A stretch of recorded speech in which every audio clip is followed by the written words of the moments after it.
Words at War, presenting Gwen Dew's Prisoner of the Japs.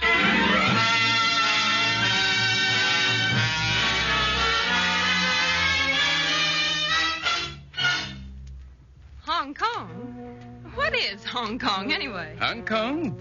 Why, it's a tiny island off the coast of China. Oh, Chinese? Well, no, it's a British colony.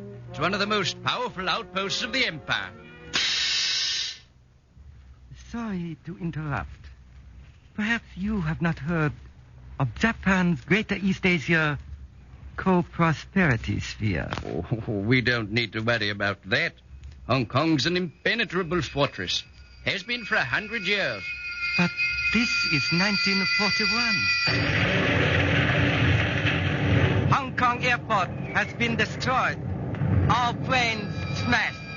All naval installations are under artillery bombardment. Japan is at war with Hong Kong.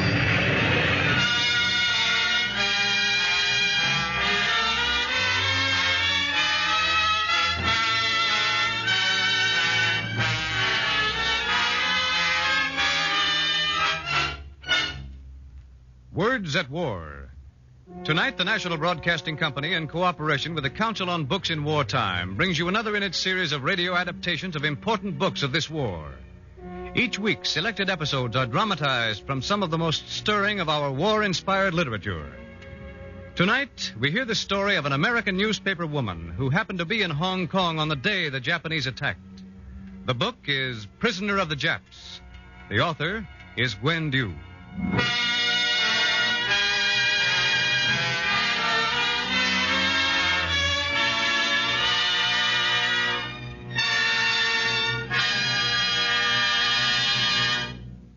Monday, December 8th, 1941, was to have been my last day in Hong Kong.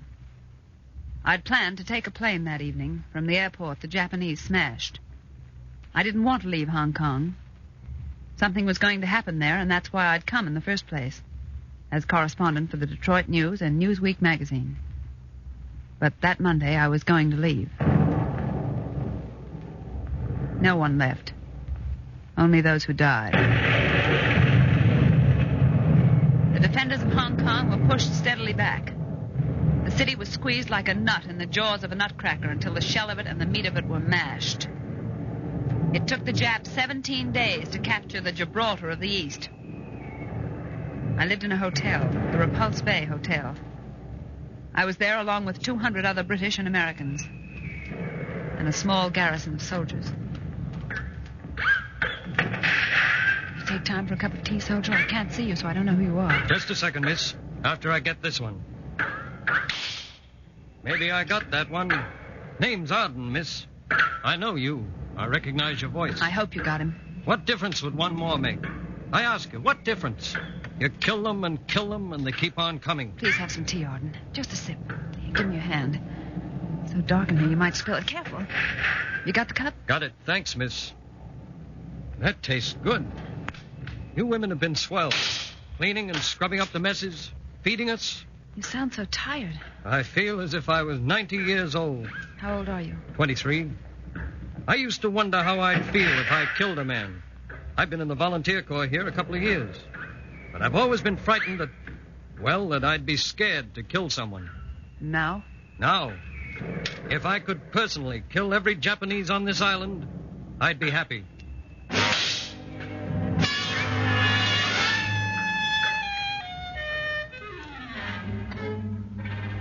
Day after day, night after night.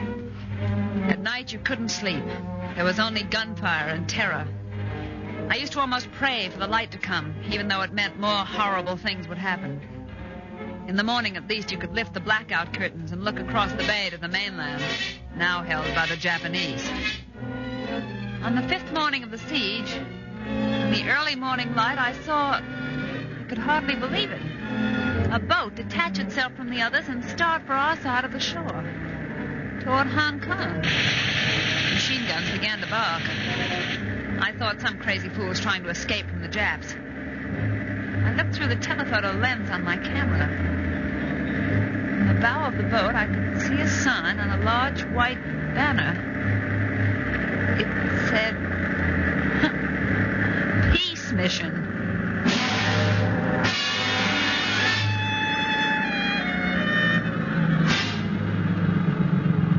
But this is incredible, Major. Like everything else today, Miss Dew. 3 Japanese officers coming into the heart of Hong Kong? Look at them. Strutting up the steps as I if could they're... get a picture. I am Colonel Tada of Military Information. I am Major Boxer of His Majesty's... Young lady, Yes? that camera, you are a photographer. I'm a reporter for an American newspaper. You want to take photographs? I'd like to. Oh, certainly. Come over here, please. I will stand here. Captain Osu on my right. Sono on my left. Shall we all smile? Young lady, take your photograph. There. Remember, please, I am Colonel Isumo Tada of Japanese Military Intelligence. Someday you will write about me when the war is over. Yes, Colonel Tada. Oh, so. Now, Major Boxer, we have come with an offer of peace from the Japanese government. I shall send word at once to the Governor General. Perhaps you should add that not only is Hong Kong doomed, but also that Pearl Harbor has been destroyed. The American Navy has been sunk. Yes? I shall send word to the Governor General immediately.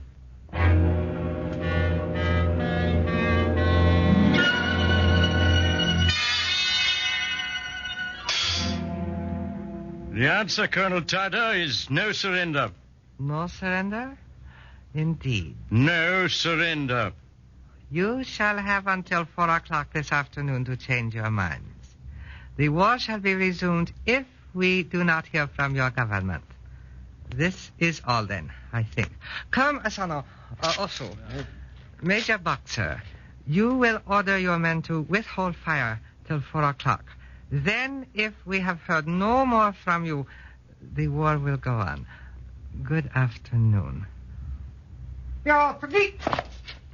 Mari migi. Tinggi.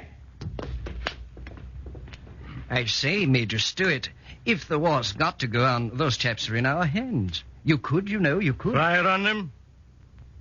Not until 4 o'clock, Mr. Holmes. That afternoon war began again and continued through the 5th night, through the 6th day, the 7th, the 8th, the 9th. And after each of those days, another night of terror, weariness, despair, the ammunition getting low, water going, food. Miss Dew? Yes, here I am. Pardon, miss. Will you do me a favor? Of course. It's so dark. Give me a hand. There. Got it? The piece of paper. Yes? My mother's address is on it. Will you try to get a message to her sometime? Sure. Arden, it looks bad, but you mustn't Listen, think... Miss Dew, we're getting out. The soldiers, I mean, tonight. We're going to try to crawl to Fort Stanley. There'll only be civilians in the hotel in the morning. Only civilians? Yes. Then maybe the Japs won't kill everyone. That meant we were surrendering. The British flag was coming down. The white flag of surrender was going up. We must bow to the blood-stained banner of the rising sun. The corridors of the hotel were filled with people trying to sleep. I didn't think I could. But I went to the crowded room I shared with a number of other people. Somehow I must have dozed off. Get down in the lobby at once. The Japs are here. The Japs are here. It was morning, again. And the unbelievable thing was true. The Japs were in possession of the hotel. I'll never forget those guards. For the rest of my life, whenever I see teeth too big for a face, or a bayonet too long for a gun, I'll think of those Japanese guards. One of our Jap guards had discovered the piano in the dining room and was banging away at it, while we, men, women, and children, were marched off to captivity, prisoners of the Japs. Overhead, as we walked, Japanese planes were playfully dropping bombs. And underfoot... Out, Miss Dew. Careful where you're walking. Oh. It's one of our men. Yes, miss. Arden. Can't be sure, Miss Dew. He didn't get through to Fort Stanley. Why don't they bury these men? Japs don't bury their enemies, miss. Didn't you know? They consider it a particularly delicate form of insult to let them lie there, day after day in the sun under the flies. When we reached the city, the guards finally let us sit down in the gutter and rest. After carrying 45 pounds of camera equipment all day, I was pretty glad of a rest. Towards evening, we ended up in a deserted paint factory. No furniture, no plumbing, just 3 empty floors, and 1 candle to each floor. We were packed in like pigs in a stockyard, so close we could hardly sit down. 200 frightened, homeless people. And like people everywhere, we took out our feelings in different ways. Some in weeping. I will lift up mine eyes unto the hills, from whence Some in cometh prayer. my help. My help cometh from the Lord, I would which be made much heaven and earth. obliged if you'd take your elbow out And of a my few took it out in Plenty, quarreling. Your Highness. Where shall I put it, Your No, Highness? exactly. You have to hold that box in your arms if you'd put it down. In this crowd? Everything I got is in this box. And who's going to steal your trash? We've got Trash! Oh, fired me hands free. I'll show you who was trash. you two have to quarrel? Aren't things bad enough already? Yes, for goodness sakes, do shut up. Think of the children. After all, this is Christmas Eve. Now, look here, people. I know we all feel awful, but we've got to keep our chins up. Let's try to think about something else. It's Christmas. Can somebody sing a carol, perhaps? Oh, Christmas carols. Oh, I mean it. Now, let's try. Come along, somebody. Who knows the old little town of Bethlehem? Oh, little... They were trying hard. As for me, well, I'm a newspaper woman, and I was busy keeping my eyes open. That was my job. Most of the people in the room I knew, but the Japs had thrown in a few strangers with us. One of these was a nurse sitting right beside me. Here's a song everybody knows. You're a Red Cross nurse, aren't you? Yes, Did you see much of the fighting? yes. Where were you? At St. Stephen's Hospital. Oh, It was the day before yesterday, early in the morning. Hundreds of wounded British and Canadian soldiers. Some of them even lying on the floor. And then the Japs came. They killed Dr. Whitney. Dr. Black, too. The Japs tore the bandages off the wounded men. Ran their bayonets through them. For practice. For fun. Then they took us, the nurses, away, one by one. We were there all day, all night. You are a reporter, aren't you? yes, I am. Then tell them what happened to me, to the rest of the nurses. Tell them in America, so they'll know what our enemies are like.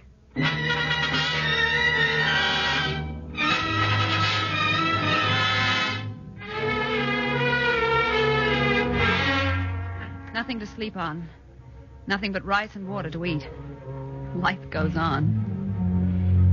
Then at last, the entire foreign colony, 3,500 British, Dutch, and Americans, were all herded together and moved to an old, dirty hotel, the Kowloon, and other Chinese brothels.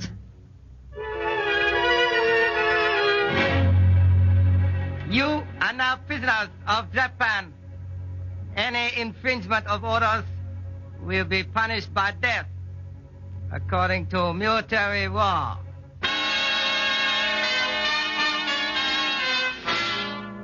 We were locked up 8 or 10 to a room, men and women together.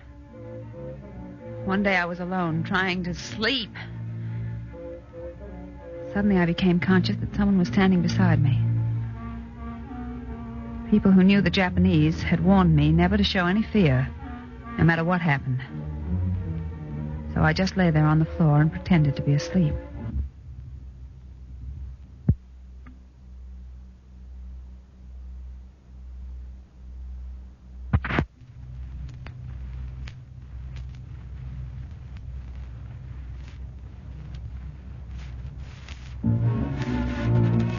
And then I felt something cold, smooth, and sharp on my throat. I knew it was a bayonet, moving slowly across my throat, under my chin, from one ear to the other. I I could feel the point resting for a moment under my left ear, under the jugular vein. Then it slid back again across my throat. Cold. Smooth. Sharp. I didn't breathe. It was a long, long time. Finally, I heard a sigh. Then the toe of a boot gave me a kick. I opened my eyes, and one of the guards was standing over me, grinning at his little joke. Missy afraid? No. No, I wasn't afraid. Missy rave. Missy, get up. Have note for Missy. From Colonel Tada. To the American young lady cameraman, I would like you to come to tea. I am very busy, but will arrange in a few days for you to come to the Peninsula Hotel. Colonel Tada. An invitation to tea with the jailer. Well, why shouldn't I go? I was hungry. Besides, I was a reporter. The day came. I was so weak I could hardly walk to the Colonel's hotel, but finally I made it. And I was taken to his suite. A room with chairs to sit in. And food. Will you have another sandwich, Miss Du? I've had 11 already. Then have a piece of pastry. I'll have another sandwich first, now I'll have a piece of pastry. Certainly. Thank you. Now, tell me, Miss Du, you are probably wondering why I invited you here today. Are you not? Well, yes, I was, Colonel Tada. It is very simple. I admire courage. I was very much impressed that day when you took our photographs. You did not show fear. So, I thought sometime I will see this American newspaper woman. We will talk together. So you're giving me an interview, Colonel Tada? I can afford to. You are my prisoner. All right, then. If this is an interview, here's a question. What does Japan hope to gain by this war? Even if she won, most of her navy would be gone, her buildings destroyed. Even so. In the meantime, Japan will have taken all the resources of 1 million miles of land, Malaya and its rubber, which your country needs so badly. Its chrome, the oil from East India, and so on and so on. But what about your men? 1 million of your men will be dead. Miss, you Americans lose sight of our physiology and psychology. We would rather die for Japan than live for her. From the battlefield, white boxes of ashes are sent home for the family shrines. Don't forget, Miss Du, we Japanese do not think of this war in the terms of this year or next. We think of the future history of Japan. You know how one white race after another, the Greeks, the Romans, the French, have risen and then declined. The past belonged to these white races. But the future belongs to us. Soon the whole world will be speaking Japanese. You talk as if the war were already won, Colonel Tada. Japan is already the second largest empire in the world. And the American fleet was practically destroyed at Pearl Harbor. Pearl Harbor? Colonel Tada, I'm afraid Americans will never forgive you for striking while your ambassadors were still in the White House talking peace. Oh, yes, I know. But there is the way it had to be done. You can win a war in only one way. Destroy the enemy before he destroys you. Miss Du, we leave Europe to Germany. For the rest of the world, we are the new masters. And now, Miss Du, you must leave me. Oh, as a token of my kindness, I ask you to accept this jar of jam. P.S. I took the jam.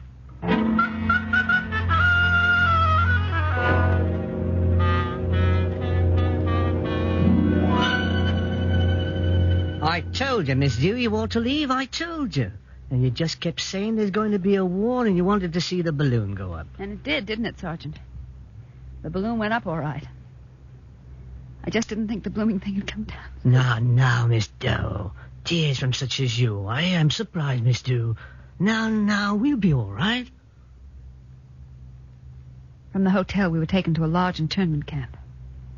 It was crowded and filthy, and we still had the same starvation diet. We set up a sort of primitive housekeeping. Everyone had duties: cooking, washing, sanitation. By now, we'd been prisoners 6 months. There was one thing that kept us from despair. We'd heard rumors that there was to be an exchange of prisoners, so many Americans for so many Japs.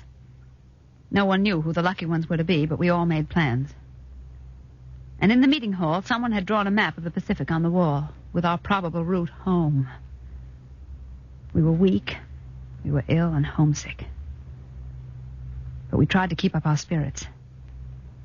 In the British group, there was an amusing character, Brigadier General Maurice Abraham Cohen, bodyguard to Dr. Sun Yat-sen. General Cohen was a blockade runner, guerrilla fighter, and now a prisoner. It was the general's birthday, so I suggested a party.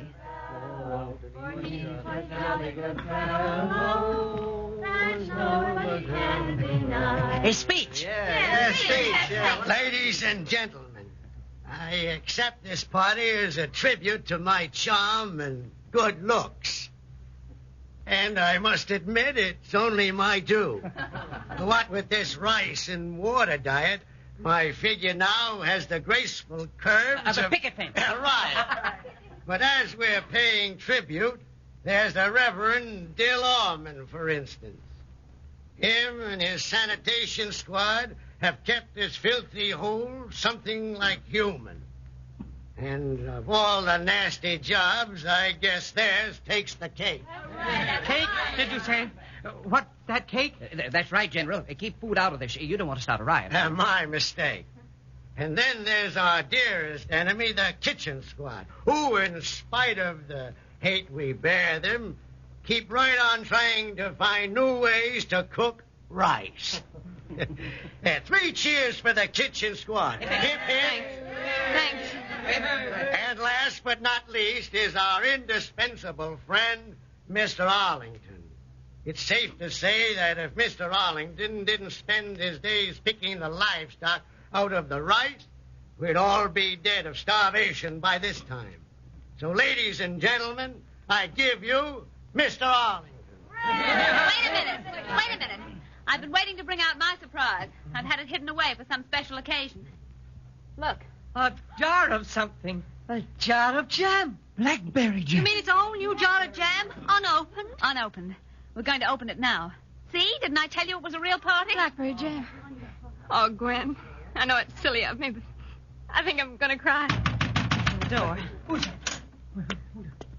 Good evening. I say good evening. Oh, a party. A jam. Blackberry jam. Very nice. But not good for weak stomach. So... Don't touch that jam. You are my prisoners. I take care of you. Jam bad for you. So, excuse, please. I take to window. I throw out window. Oh. Now, you not be sick. Oh. Now, I have news. Our government make exchange prisoners. American and Japanese. Who? Diplomats and writers. Oh. Later, you hear more. That is all. Now I go. It is drawing on wall. That? That's just a map of the Pacific. We heard there was a chance of our going home. We were just figuring on the route. Where is Japan on your map? Well, you see, we didn't think we'd stop at Japan, so we didn't bother putting it on. Did not bother. Give me pencil. Here, I show you Japan. China, India, Australia, Hawaii, West Coast America, Alaska, Eastern Russia. All that is Japan. Remember that when you go home. Mark it on your maps. And if you are asked, if you were ever slapped on face, then say yes, and yes, and yes.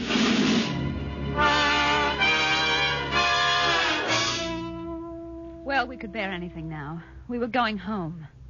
And at last the exchange was made and the rescue ship set out. the Osamu Maru from Yokohama to meet the Grips home from New York. After 7 months of starvation and torture, we were actually sailing the route we had traced so often on our map. Hong Kong, Saigon, past Singapore, through the Indian Ocean, down the East African coast, and into Lorenzo Marquez.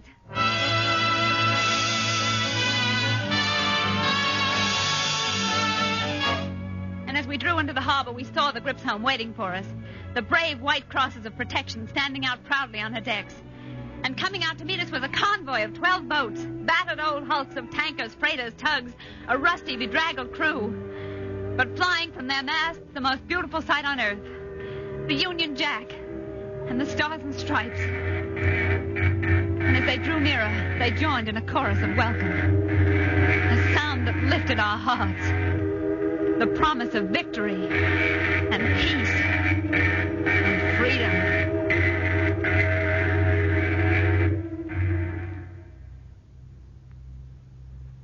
We present in person the author of Prisoner of the Japs, Gwen Dew. Some of us came home, but 150,000 Allied soldiers and civilians are still prisoners of the Japs. Tonight we have tried to tell you what that means. We have forced ourselves to speak of those days so that you may understand Japan. She has taken 1 million square miles of territory, and we have won back 200 square miles. Perhaps if you can remember what we have said tonight, it will help us to crush Japan's new empire before the friends we had to leave have died, prisoners of the Japs.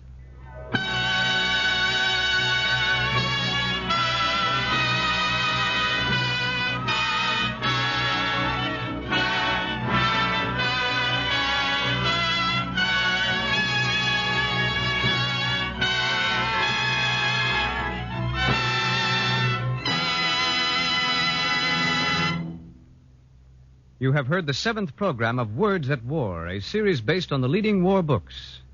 This evening we presented Prisoners of the Japs by Gwen Dew. The adaptation was by Nora Sterling of the NBC script staff. Next week you'll hear a dramatization of Love at First Flight, the hilarious book by Charles Spaulding and Otis Carney. The part of Gwen Dew was played by Joan Alexander. Colonel Tada was played by Ted Osborne. Other members of the cast were Leslie Woods, Maurice Tarplin, Flora Campbell, John O'Connor, Milton Herman, Guy Rep, and Sidney Castles. The original music was written by Morris Momorsky and conducted by Joseph Stopak. The production was under the direction of Joseph Losey.